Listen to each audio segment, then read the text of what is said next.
एक काम करते हैं, इस समय बात करते हैं अब थोड़ा लॉन्ग टर्म की। 13 दिन से मार्केट में तेज़ी चल रही है, जो एक रिकॉर्ड है। इस बुल मार्केट में इन्वेस्टर्स क्या करना है, क्या थोड़ी प्रॉफिट बुकिंग करें, फ्रेश पैसा डालें तो कहाँ डालें, किन सेक्टर्स पर अभी बात करें, इन सब पर चर्चा करने के लिए हमारे साथ इकिगाई एसेट मैनेजर के founder and CEO Pankaj Tibrewal मौजूद हैं। पंकज जी को आप लगातार पिछले कई सालों से कोटक म्यूचुअल फंड की तरफ से आप चैनल पर पार्टिसिपेट करते हुए देख रहे थे। Pankaj ji, good morning. ये क्या वो जापानीज जो वर्ड है, क्या उससे लिया आपने, ये the secret to joyful life, ये मीनिंग है इसका? यस अनुज भाई, ये एक जापानीज वर्ड है जिसका मीनिंग है पर्पस ऑफ लाइफ। इनके इस कंसेप्ट के ऊपर काफी सारी बुक्स भी लिखी गई हैं। एंड जापान में एक छोटा सा गांव है जिसका नाम है ओकिनावा। और वहां पर सबसे ज्यादा वर्ल्ड के सेंटेनियंस जो 100 साल की उम्र से ज्यादा जीने वाले हैं वो रहते हैं। और रिसर्चर ने देखा कि उन्होंने कभी भी जिंदगी में अपने आप को रिटायर नहीं किया। और वो हमेशा रिटायरमेंट के बाद भी अपने आप में एक पर्पस ऑफ लाइफ ढूंढते रहे और अपने आप को बिजी रखा। और हेल्दी लिविंग और हेल्दी ईटिंग के कारण वो का 70% पॉपुलेशन 100 साल के ऊपर जी रही है।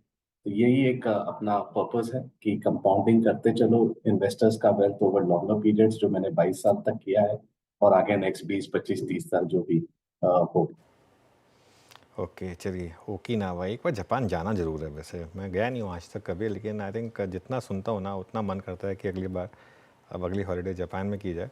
तो चलिए वो करेंगे। खैर, एनीवे, पंकज जी, बहुत बहुत आपको मुबारकबाद। आई थिंक मैं थैंक आपसे पहली बार बात कर रहा हूँ इस, जब से आपने इस एंटरप्रेन्योरशिप जर्नी की शुरुआत की, on air at least. Of air तो खैर आपसे बात होती रहती है।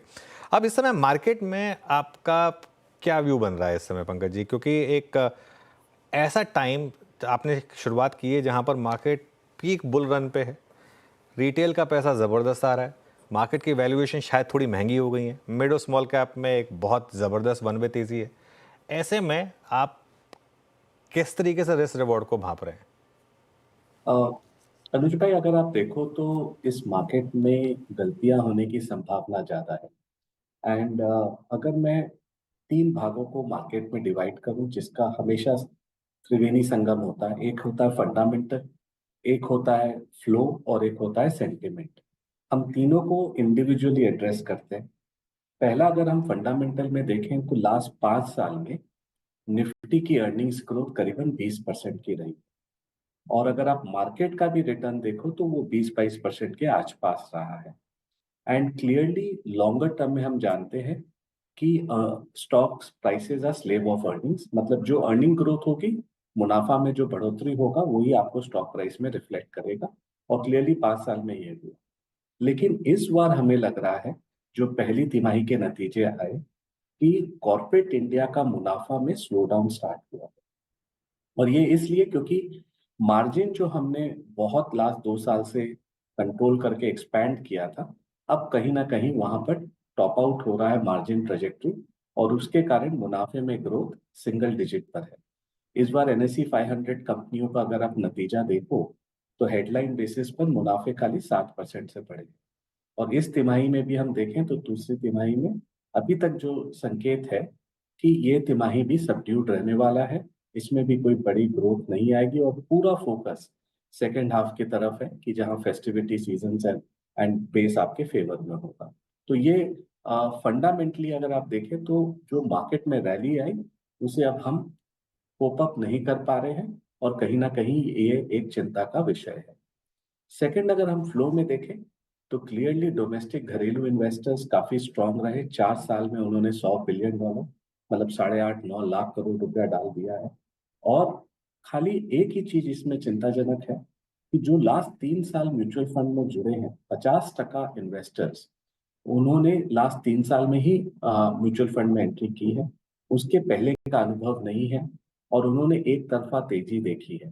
तो हो सकता है जब मार्केट एक कंसोलिडेशन और करेक्शन फेज में आए, वो कैसे अपने आप को बिहेव करेंगे वो देखने वाली बात होगी। और दूसरा, अगर हम देखें तो इस कैलेंडर ईयर में जनवरी से लेकर अभी तक करीबन 2 lakh crore plus mutual funds में नेट इनफ्लो रहा है। लेकिन उसमें ऑलमोस्ट 90,000 करोड़ सेक्टोरल और थीमेटिक फंड्स में रहा, जहाँ रिस्क पैरामीटर थोड़ा हाई रहता है। ये संकेत दे रहा है कि निवेशक रिटर्न चेज कर रहा है रादर देन प्योरली अंडरस्टैंड। तो ये दो जो चीजों को साथ में देखें, और नेट सिप इनफ्लो जो है वो 9 साढ़े 9 हजार करोड़ पर करीबन स्टैग्नेंट हो गया। तो ये एक थोड़ा सा indication from a flow perspective देखें। मेरा ये मानना है कि जो विदेशी निवेशक है वो काफी एक्साइटेड है इंडिया को लेके, और वो वैल्यूएशन की वेट कर रहे हैं कि जब भी वैल्यूएशन 10-15-20% कोई भी ग्लोबल कारण के कारण नीचे आए तो वो अपनी इंडिया एलोकेशन डेफिनेटली इंक्रीज करेंगे। और एमएससीआई इमर्जिंग मार्केट में हमारा वेटेज अब 20% का हो गया, जो पहले 7.5-8% था। तो इस बार जो फ्लो आएगा वो 20% के हिसाब से आएगा, ना कि 7.5-8% के हिसाब से। और तीसरा जो सेंटिमेंट है कि भारत के प्रति विश्व का जो पॉजिटिव रुझाव है, डोमेस्टिक इन्वेस्टर्स की जो ऑप्टिमिज्म है, एंटरप्रेन्योरशिप की जो ऑप्टिमिज्म है, वो ऑब्वियसली सेंटिमेंट काफी पॉजिटिव है।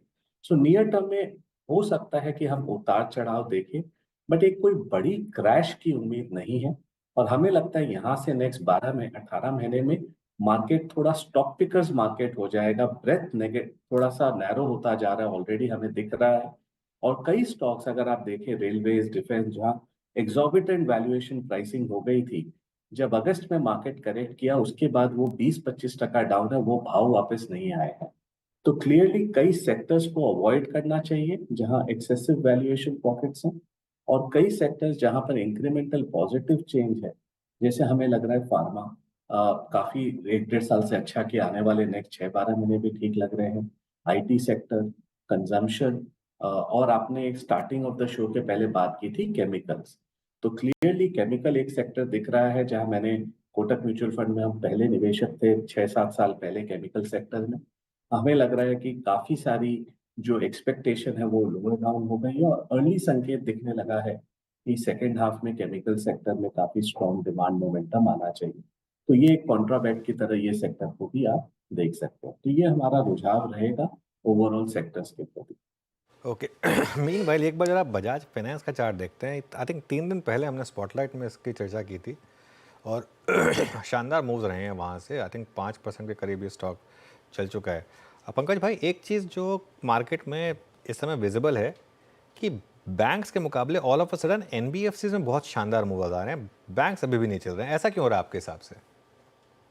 अनुज भाई, आई थिंक बैंक्स में सबसे बड़ा जो प्रॉब्लम दिख रहा है वो एनआईएम्स मार्जिन्स का दिख रहा है। और ये एक बहुत बड़ा कॉन्ड्रम चल रहा है कि डिपॉजिट ग्रोथ बैंकिंग सिस्टम में क्यों नहीं आ रहा है। और लाइबिलिटी साइड में हर बैंक, चाहे वो बड़े हो या छोटे हो, स्ट्रगल कर रहे हैं, जिसके कारण उनकी मार्जिन में प्रेशर है और प्रॉफिटेबिलिटी ओवरऑल नॉर्मलाइज हो रहा है। सो क्लियरली बैंकिंग में ये जो पहले वाला हम टाइम देखे थे जहां 18 से 20% आरओई अच्छा बैंक बना सकता था, अब वो अच्छे बैंक की परिभाषा हो गई 16 से 18% आरओई की। और जो मीडियोकर बैंक है वो 14 से 15% आरओई की बैंड में। सो क्लियरली जो वैल्यूएशन हमने बड़ा री रेटिंग देखा था 2000 से 2020 तक, वो कहीं ना कहीं बिहाइंड है। और आई थिंक नया valuation norms Indian banking sector के लिए हो रहा है। एनबीएफसी में उतनी रेगुलेशन जो बैंकिंग में है वो नहीं है। हमें लगता है वो आएगा, और थोड़ा इस स्पेस में अब केयरफुल रहना चाहिए, बिकॉज वैल्यूएशंस काफी एग्जॉर्बिटेंट हो गए हैं। 4, 4.5, 5 टाइम प्राइस टू बुक हम पे कर रहे हैं काफी सारे एनबीएफसीज की। तो हो सकता है यहाँ थोड़ी गलती हो जाए। आज के माहौल में हमें लगता है कि इंश्योरेंस, जनरल इंश्योरेंस और कैपिटल मार्केट प्लेस, जहां ग्रोथ की कमी नहीं है और ग्रोथ काफी स्ट्रांग है काफी सारे कंपनियों में, वो एक पोर्शन पूरे बीएफएसआई में काफी बेटर लग रहा है। तो हम जब पोर्टफोलियो कंस्ट्रक्ट कर रहे हैं तो यस, बैंकिंग रख रहे हैं, लेकिन बैंकिंग के अलावा जनरल इंश्योरेंस और कैपिटल मार्केट्स पे पर भी हमारा रुझान है।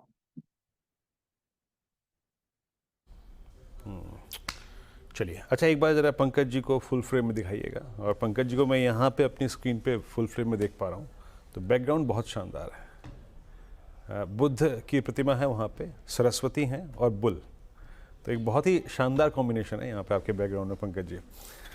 अच्छा, मैं एक प्रश्न और आपसे पूछना चाहता, जैसे कि आपने कहा कि वाकई सुंदर, काफ़ी सुंदर ये आपके पीछे बैकग्राउंड है। ये आपने कहा स्टॉक पिकर्स का बाजार रहेगा। एक एडवांटेज इंडियन मार्केट्स के लिए बहुत बड़ा जो इस वक्त है वो है क्रूड का रिट्रेसमेंट। और हमने पिछले काफ़ी समय में देखा है कि तमाम जियोपॉलिटिकल टेंशन्स के बावजूद क्रूड की ट्रैजेक्टरी काफ़ी सॉफ्ट रही है।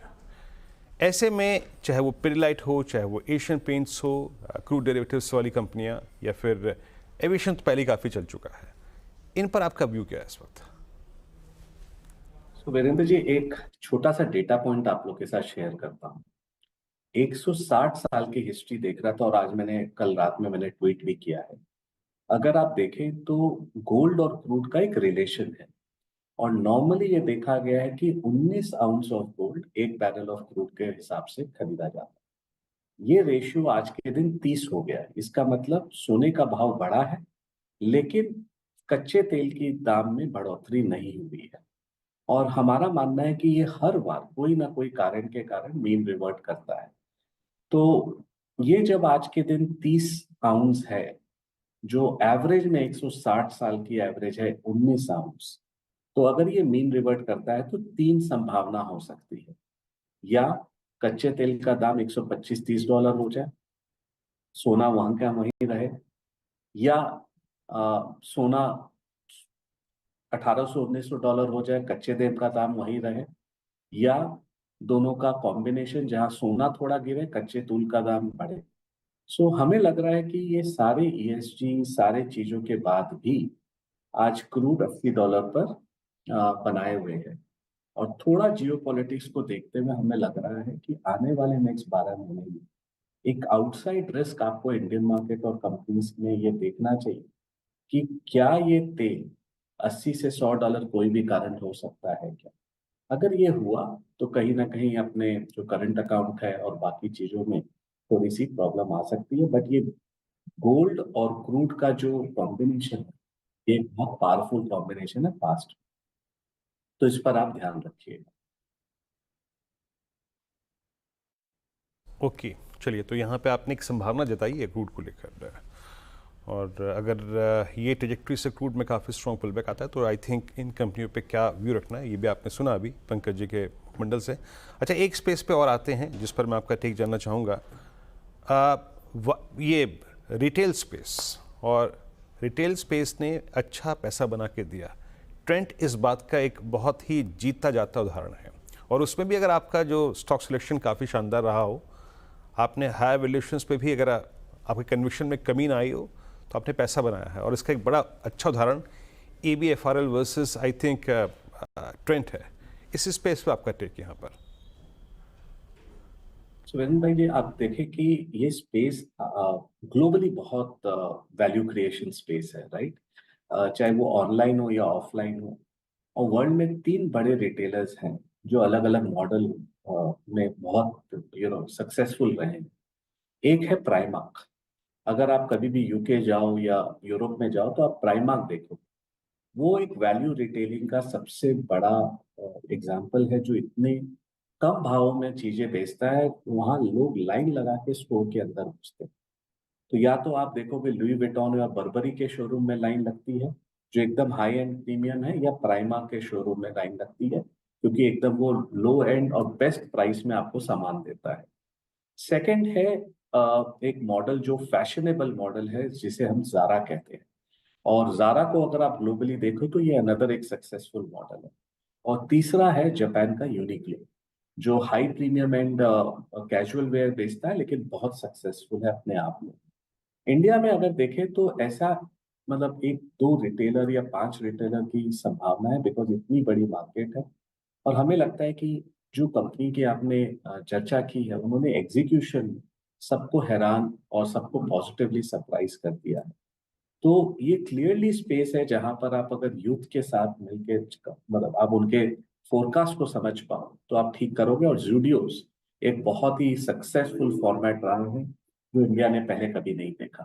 तो हमें लगता है कि रिटेलिंग ओवरऑल स्पेस काफी स्ट्रॉन्ग आने वाले समय में भी रहेगा, लेकिन प्रोवाइडेड कई रिटेलर्स अपने आप को चेंज कर पाए। अगर वो खाली फैमिली ओरिएंटेड स्टोर रहेंगे तो हो सकता है जेनजी, जो करीबन ऑलमोस्ट 30 साल के नीचे वाले 50% जो आज पॉपुलेशन है, उनको मिस आउट कर दे। और उनकी रिक्वायरमेंट, उनकी फैशन बहुत अलग है। और विश्व में एक बहुत बड़ा अगर आप देखो तो ट्रेंड चेंज हो रहा है कि लोग ब्रांडेड से ज्यादा फैशन की तरफ ध्यान दे रहे हैं, चाहे वो ऑनलाइन मिल जाए ऑफलाइन मिल जाए। अच्छे प्राइस पर मिले, बट उन्हें ब्रांडेड नहीं चाहिए, बट उन्हें फैशनेबल स्टफ चाहिए। और जो भी रिटेल इंडिया में उस चीज को केटर कर पाएगा वो बहुत सक्सेसफुल होने वाला है। आज के दिन ब्रांड डेफिनेटली धीरे धीरे धीरे धीरे आप देखो कम होते जा रही है, स्पेशली जेंजी और मिलेनियल्स में, और ये इंडिया का नेक्स्ट फ्यूचर है।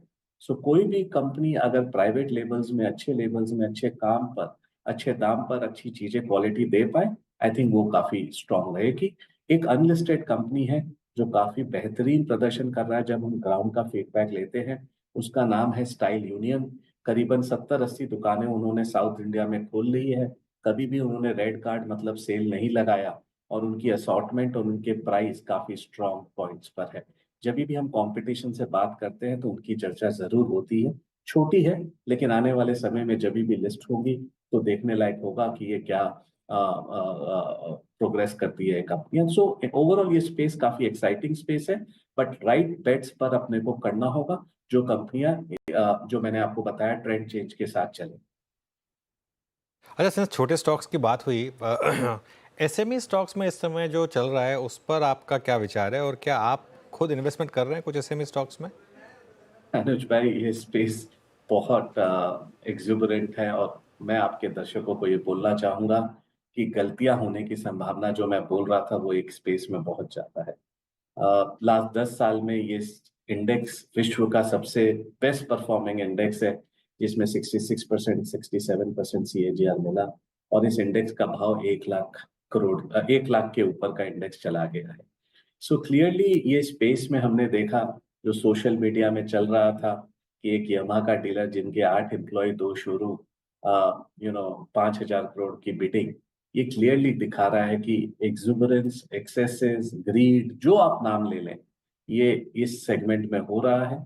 और clearly over medium to long term definitely इनमें से भी कोई ना कोई अच्छे मेन बोर्ड्स की कंपनियां निकलेंगी, बट संभावना है कि आपकी गलतियां ज्यादा हों। कई कंपनियों के जब हम छोटे प्रमोटर्स को मिलते हैं तो वो बोल रहे हैं कि ये भाव क्यों होना चाहिए हमारे एसएमई कंपनियों का, आज चाहूँ तो मैं पूरा 100% की कंपनियों को बेच दूं। सो क्लियरली कहीं ना कहीं ये सस्टेनेबल नहीं है। और आपके दर्शकों को मैं ये बोलना चाहूंगा कि जो भी कंपनियों में आप डालो उसमें रिसर्च करके प्रॉपर अपना समझदारी से करो, क्योंकि अगर आप इस कंपनियों में अटक गए तो एग्जिट कहीं भी नहीं है। बिकॉज हमने पास्ट में भी देखा था 90s में, अर्ली 2000s में, ये जब ग्रीड चलता है तो लगता है सब कुछ अच्छा है, कुछ खराब नहीं हो सकता, और थोड़ा सा एक खराब कंसोलिडेशन फेज या करेक्शन फेज मार्केट में ये सारी कंपनियों का 50, 60, 70, 80% निकाल देता है। तो ये स्पेस थोड़ा मतलब एक्सेसेस हो रहा है इसमें से। One needs to be careful and cautious. I think ये एक बड़ी चिंता का विषय है कि जहां पर लोग जस्ट ग्रीड एंड पैसे के रिटर्न में आप इसको चेस कर। ओके, चलिए पंकज भाई, बहुत बहुत शुक्रिया आज हमारे साथ जुड़ने के लिए, और आपको एक बार फिर से ऑल द बेस्ट आपकी थैंक इस यू। एंटरप्रेन्योर जर्नी के लिए। चलिए अब इस